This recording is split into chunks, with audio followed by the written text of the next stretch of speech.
welcome back to 40 Days of Prayer. Today is day 40, and we're going to talk about leaving a legacy of prayer. Do you know that God saves your prayers? That you never breathed a prayer up to the Lord that He didn't save.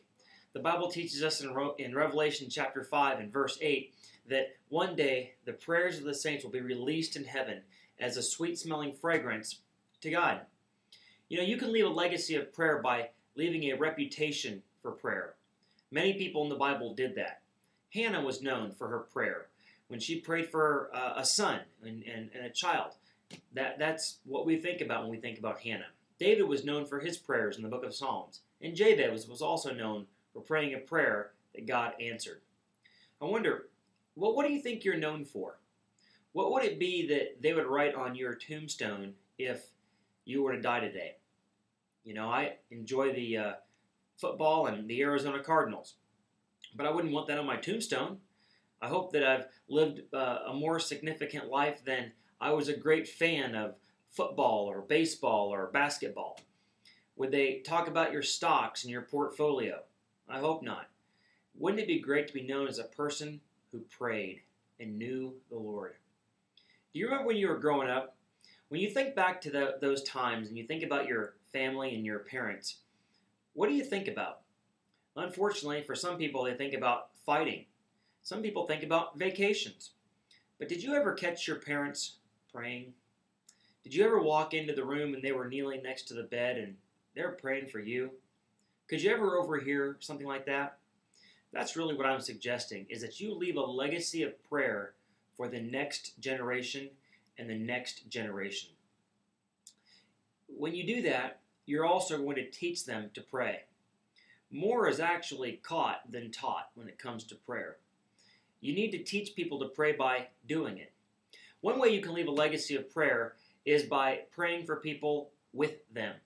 How oftentimes people come up to you and they'll say, "Would you pray for this thing that's going to go on in my life?"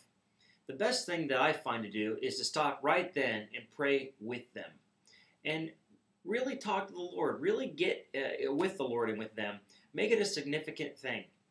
Another thing that you can do is, after people have asked you to pray for them, go back to them and ask, how did things go with the thing that I've been praying for? If you have a prayer list like we talked about yesterday, you can write that request on the list and you will go back and talk to them. Why? Because you don't want to keep that item on that list for weeks and weeks and weeks if it's already been answered. I had a professor in my seminary experience, and this man was known for prayer. In fact, he wrote a book on prayer with over 1,000 pages in it. And I asked him to pray for an impossible request. I was going to seminary with all men.